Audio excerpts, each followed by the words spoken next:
L'objectif était pour nous de créer une installation qui nous permette, à partir des images issues des archives, de redonner vie à Narbonne, telle que la ville pouvait être à la fin du 19e siècle et au début du 20e. Anémoïa, c'est un terme qui a été inventé par John Koenig dans son dictionnaire, le dictionnaire des peines obscures, où il décrit finalement la nostalgie qu'on peut avoir à l'égard d'une époque que l'on n'a pas connue. Et c'est exactement l'émotion qu'on a ressentie avec Laetitia quand on a commencé à parcourir toutes les cartes postales au fil de nos recherches. L'objectif de cette vidéo était en effet de faire ressentir cette notion d'héritage et de transmission que constituent les bâtiments, l'architecture, le patrimoine, mais tout ceci passe également par l'humain. On s'est vite aperçu que l'élément central de ce travail vidéo, ce serait vraiment présenter les anonymes, toutes ces personnes qui font la vie de ces deux quartiers et qui font le souvenir, la mémoire, qui animent ces cartes postales. Techniquement, on a utilisé deux vidéoprojecteurs qui projettent sur deux écrans différents avec un espace entre les deux qui permet d'avoir cette espèce de vision spectrale en fait, ou un peu floue pour rappeler cet effet de deux époques qui se croisent.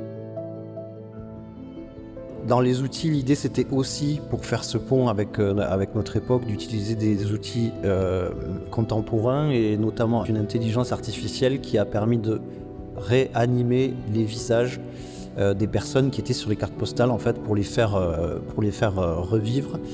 Et c'était assez bluffant et dès les premiers essais qu'on a fait, on était complètement hypnotisés par les visages. Et l'idée encore une fois c'était vraiment avec un profond respect de ces anonymes, de les faire revivre.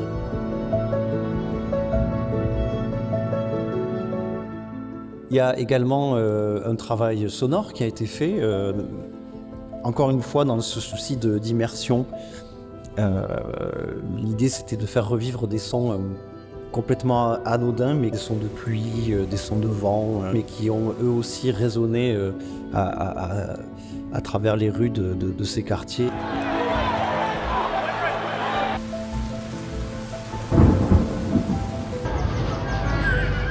Tous les textes qui sont lus dans la vidéo sont de véritables textes qui ont été écrits par des gens qui sont passés à Narbonne. Les textes ont été lus par des gens du Narbonnais. Nous avions à cœur de conserver la couleur de l'accent narbonnais. Son jardin. J'ai appris par Denise que vous étiez en panne avec la TSF. Cher petit poulet, un mot pour t'annoncer la dernière nouvelle. Monsieur Albert a reçu son changement. Je t'ai déjà écrit au moins 2 fois. Je ne pense pas que tu sois fâché. C'est toujours avec plaisir que j'ai reçu de vos nouvelles et de celles que vous me donnez de mes anciens camarades. Aujourd'hui, je n'ai rien reçu de vous. Auriez-vous mis une lettre trop tard à la poste? Ce que nous souhaitions mettre en avant dans cette exposition et dans cette vidéo en particulier, c'est véritablement cette notion de transmission et d'héritage, de faire prendre conscience aux visiteurs d'aujourd'hui qu'ils sont responsables du patrimoine qu'ils héritent aujourd'hui, mais aussi responsables de ce patrimoine, de ce même patrimoine qu'ils transmettent à leurs enfants pour demain.